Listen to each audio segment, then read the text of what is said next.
Hello and welcome to UAT Time within the United Countries Special by First Ukraine. You can find us on the frequencies available on our website firstuat.com. I'm Sergey Velichanskiy. And I am Olivier Vedrine. UAT Time is dedicated to bring Ukraine and Europe closer to each other by introducing the real Ukraine to the rest of the world. Our guest today is Vasyl Myroshnychenko, co-founder of Ukraine Crisis Media Center. Welcome. Welcome. Hi.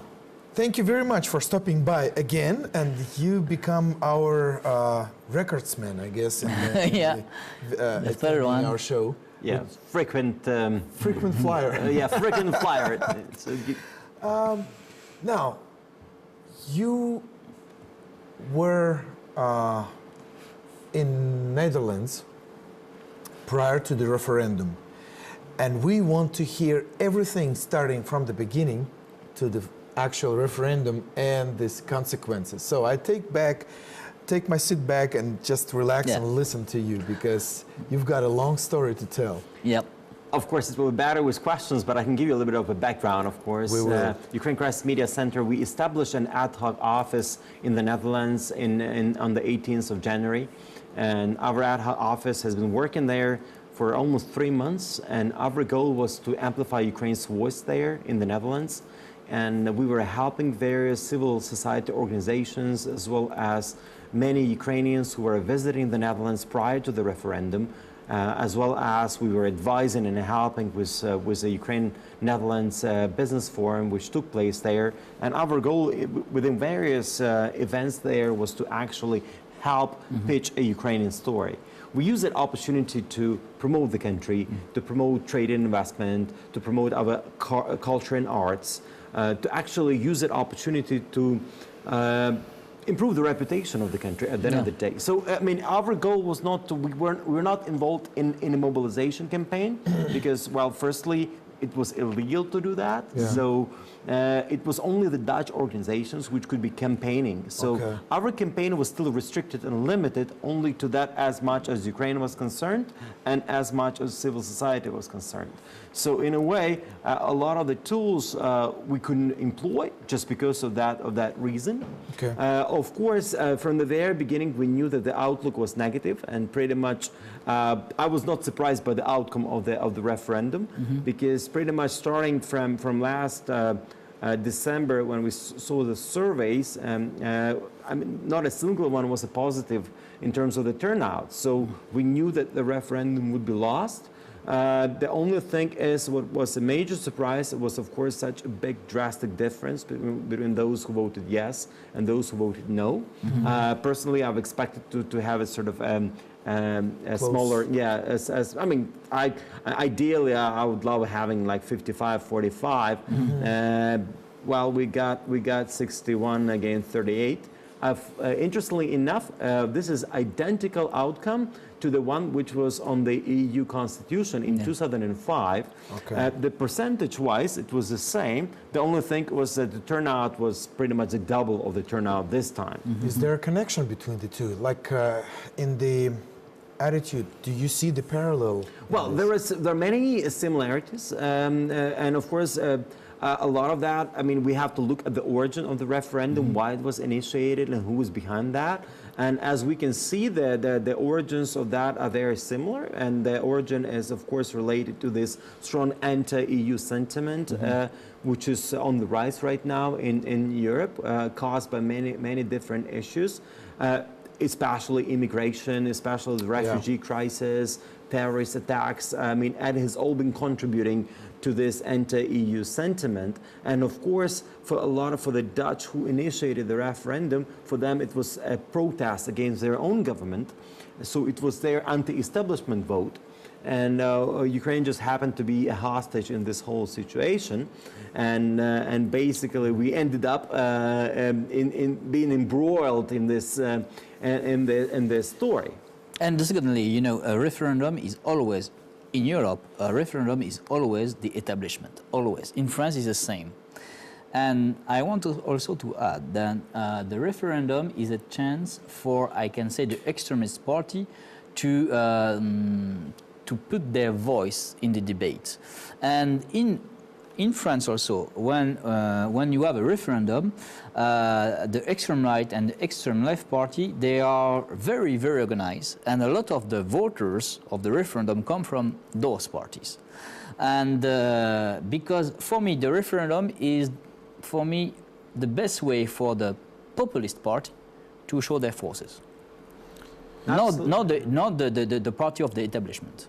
Yeah. That's why we have also to underline that for the referendum of Netherlands, only 32% 32% of the turnout. voters, yes. It's interesting because we also saw the surveys which actually demonstrated much higher turnout, and it was predicted at 40-45% of the turnout. It was lower, and of course, I mean the difference of just coming back to this referendum in 2005. In those days, in that the government campaigned a lot, but their communications campaign was not very well designed. Yep. They were actually petrifying people, saying that if you don't vote yes in that referendum, the war will start tomorrow, you will have no lights. And basically it was too much, and people have demonstratively gone there and said no. This time, this time government decided not to do any campaign at all. So government was not even campaigning, or government was not explaining enough, in my opinion.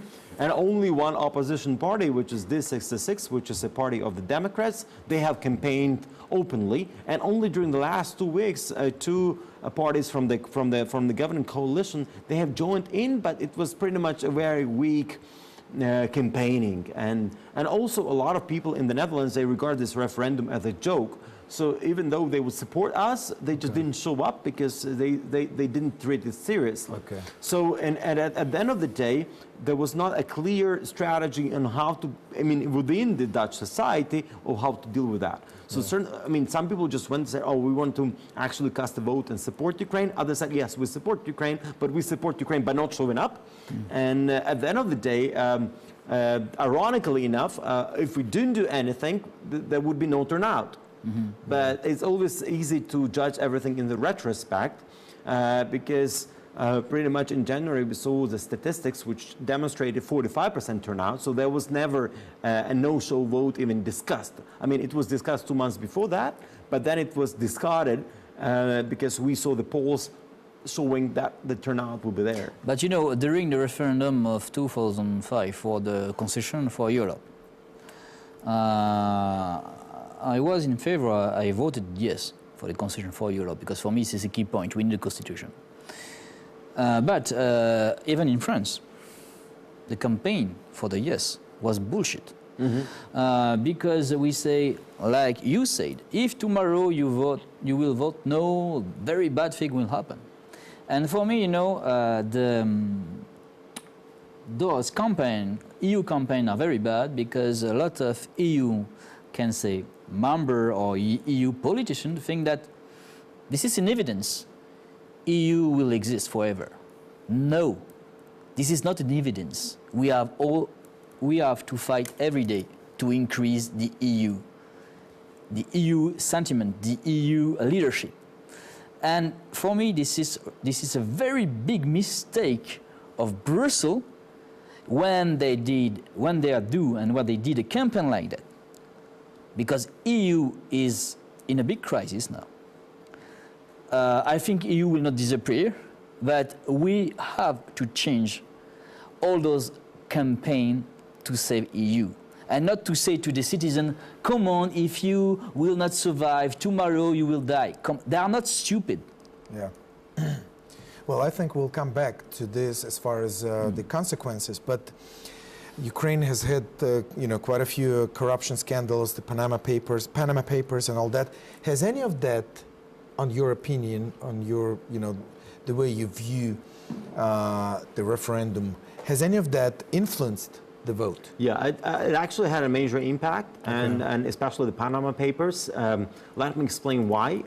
A survey which was published a week before the referendum, those people who would vote no, they were asked why they vote no, and actually number one issue, 59% of those said that corruption in Ukraine is number one issue. So apparently that was, in their perception, that was a key issue because they're afraid of importing, exporting corruption, whatever that means. But that was sort of in a public debate. You know, it's packed in nice packages. Exactly. So you can DHL it to me. Please DHL a little bit of corruption, right? And it's a virus which is going to spread, and you're going to die out of it because of that. On your computer. But the thing is that Panama Papers were just 2 days before the referendum. It was all the headlines.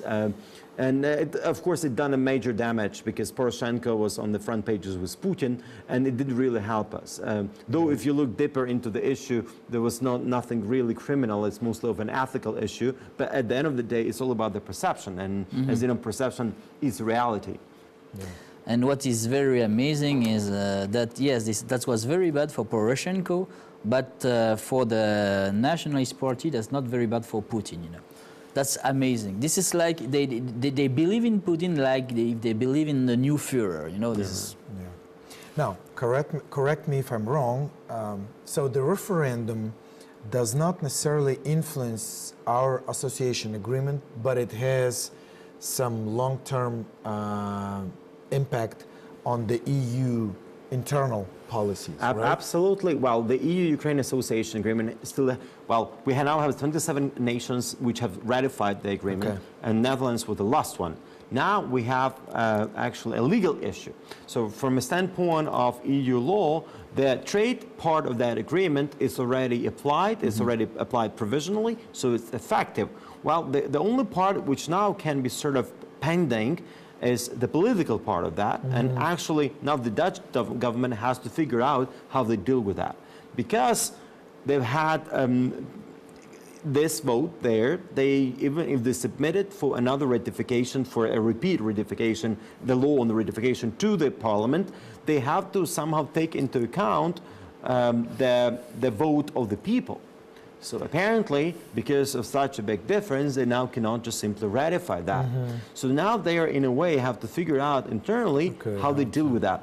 And then they have to go back to Brussels and say, look, this is what our people said, but how can we reconcile that? Because there is no really, it's actually for the first time it's ever happening. There is no precedence. And actually there is no mechanism of any way holding that. Of course, there can be a political solution to that.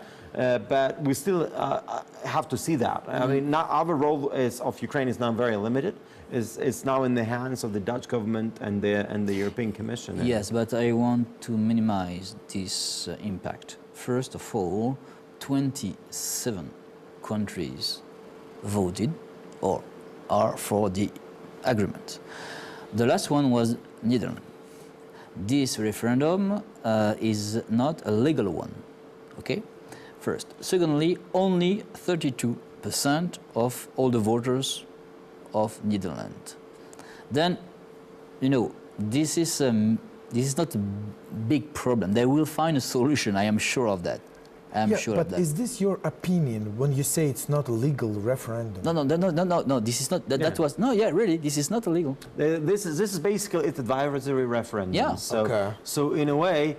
And also in the past, there were referendums, but usually those referendums were on the accession to the EU, on the EU membership. So there was never ever a referendum on this cooperation agreement, which EU has many of similar kind. But let me tell you about some of the achievements, because I think what we have achieved in this last 3 months, that we have actually gotten Ukraine high on the radar of many Dutch people, because the amount of information that these people got on Ukraine was huge, be it positive or negative, because there was lots of different information, but they were exposed to so much of that now all the Dutch really know where Ukraine is. They're not going to confuse us with Russia anymore. Never. I mean, that's for sure. And look, I mean, for a long term, I think we won because really, I mean, there was this major business forum which was organized by the Ministry of Economy and Ministry of Economy in the Netherlands, and there was a very good turnout. There was very good media coverage of that. You know, Dutch businesses understand that they need this agreement. They were campaigning to support us. You know, there were two major press tours. Lots of journalists came over here. We're working with them. We actually designed and rolled out a campaign called Hope Netherlands Hope. That was actually the last 2 weeks before the referendum. It was an emotional component of the campaign. And we attracted talented kids from Ukraine, like the winners of the Voice Kids. By the way, Voice as a format is a Dutch format of a TV show. We also involved like a champion of the European chess championship. She is only 8 or 9 years old. And then we also, involved other talented Ukrainian kids who were in this unusual setting, and in a Dutch setting, which is of course done here in Ukraine. They sing or talk in Dutch, and this was an appeal. We've generated 2.6 million views on YouTube. It was massive. 85% of those people were in the Netherlands. We created a video with Vasyl Myroshnychenko which reached over 1 million views on YouTube. This is amazing because in terms of the reach out, we were able to get out to them. Maybe we just lacked some financial resources to get on television, but in terms of online, our penetration was pretty high. And this is what got people interested. Get people interested in Ukraine. Where is Ukraine? What's going on there? Yeah. How big is the country? What are the opportunities? So of course, apart from the negative stories they still got lots of positive stories. Sure. So at the end of the day, we talk about brand awareness, and the brand awareness of Ukraine has really tremendously increased in the Netherlands. So I think this is a major asset which we have, and we have to take advantage of that. So pretty much that's, the PR people say that black PR is still a PR. So in a sense, look, yeah, what was of meant course, for bad could turn out. Could be spinned in a way, and still, as we move forward, that was our key argument, because I have participated in many debates as well as many other people from Ukraine. You talk to them, you understand their issues. Frankly speaking, a lot of those issues they had in their mind were manufactured or made up. Interestingly enough, a lot of the rhetoric which I heard from the no cap is similar to the one which is used by the Kremlin, but issues related to the civil war in Ukraine, issues related to that this agreement is the first step towards NATO, the agreement, the issues that, now if we sign this agreement, all this money that we have to give to Ukraine will go to corrupt officials, which is just not true, because there's no money stipulated under this agreement. Yeah. But there are some comparisons which are, and they are wrong in a way, because they would refer to Greece, for instance, in terms of money, or they'd say, there is one page on this military cooperation in that agreement, and that agreement is 2,000 pages, right? Yeah. This is the first step towards NATO. But this is total manipulation, because it's not there. Okay. But again, I have seen that on Russia Today, and being there, that was just similar, the same. Of course, to argue that Russians were heavily involved, they were involved to a certain extent, but it was just that the rhetoric that no camp used, they borrowed it from Kremlin.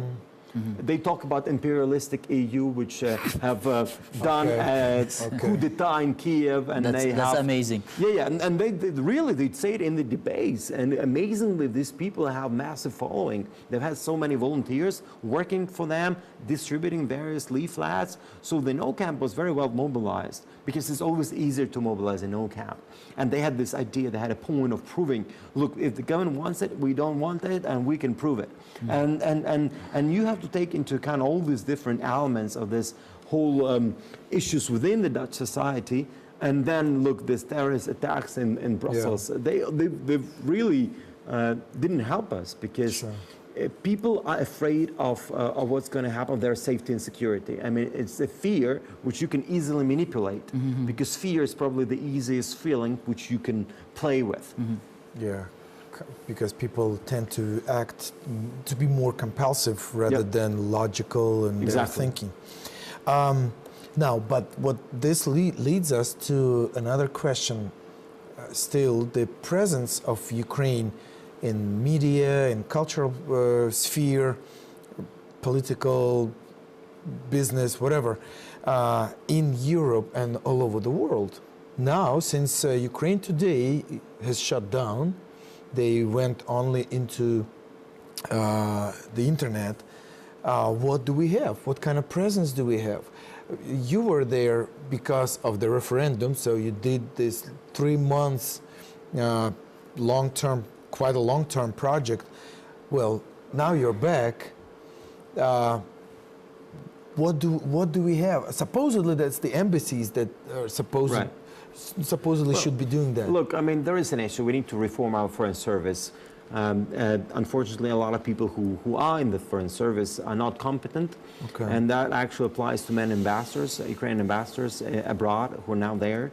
It's an issue, and we have to somehow sort it out. We need to get new blood into the foreign service. People have to be trained. They have to know how to use media, how to use new media, social media, how to actually operate under these circumstances that we are now at being actually at war with Russia and being into very difficult times, because a lot of ambassadors abroad, they just treat it as their vacation, and that's an issue, right?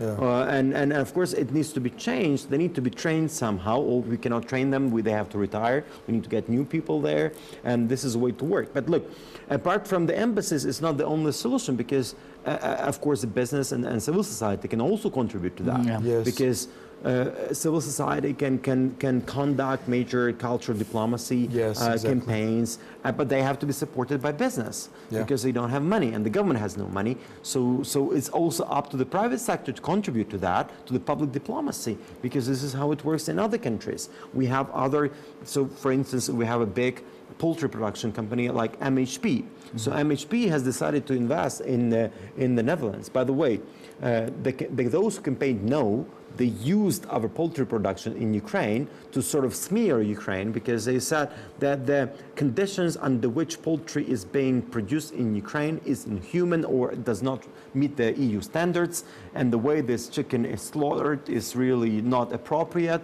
and therefore we should say no to this agreement. And they've had posters of this chicken everywhere in the Netherlands. And they specifically were targeting MHP, which is one of the largest poultry production facilities in Europe. So now, because they have quotas for entry to the EU, they've decided to build a production in the Netherlands. So for instance, it's now in the MHP's interest to actually support some of those media campaigns and communication campaigns in Europe overall, because this is where their reputation is at stake, and et cetera, et cetera. But look, also, apart from all these communication things, the product has to be right. Because it doesn't matter how well you communicate, but if the product is not right, you cannot really manipulate people and say we have no corruption, right? I mean, we have to really sort out some of the issues within our country, and of course it goes simultaneously. It's not like until we fix it, we don't talk about it, right? No, we have to be reporting on the progress we have, but we have to have something to report on. We have to demonstrate our accomplishments. We have to say, look, we've had this, we were there, now a year later, this is what we have achieved. We have very little time left, unfortunately, but I want us to come back to our domestic issues, to hear your thoughts on the new cabinet of ministries. What do you think about this new government? Well, frankly, I'm not very happy. Mildly speaking, I really hoped for a more technocratic government, and because I think this is where we are, and I think it would be much better for Ukraine. Of course, I mean, I understand the political process, and of course, I understand that those parties which have created a new coalition, they are up for the jobs in the government, and they are craving for power, and I think this is pretty typical for any country, right? Which has democracy, and at the end of the day, they probably have the right to do so. The thing is, I think that this government is very, not going to last long. It's going to be very volatile. Because, well, there is already a huge resentment coming from the bottoms, and people are very dissatisfied with what's going on. So I don't think it's very sustainable. I would predict it's going to last for a year, and we might have some early elections next spring. But again, it's a prediction, and it's always unthankful to make any predictions. But I wish them well. I wish Groisman to demonstrate that he can achieve something. Maybe he will. As he promised, right? Yeah, he made that strong statement. Exactly. Maybe he will just. His motivation is very strong, because there are so many doubters, and he's really wants. I mean, he had some good achievements in Vinnytsia, and maybe he can demonstrate it. Let him give him a chance. We are talking more and more about maybe some parliamentary elections in autumn. What do you think about that? I don't know. I think it's unlikely, but you never know. In Ukraine, anything can happen. Yeah. What a good conclusion. what I foresee that this new cabinet of ministries is much more politicized than the previous one.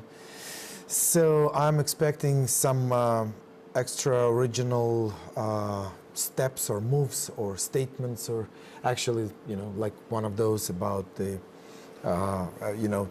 trying to supposedly new policies about the sponsoring the occupied territory.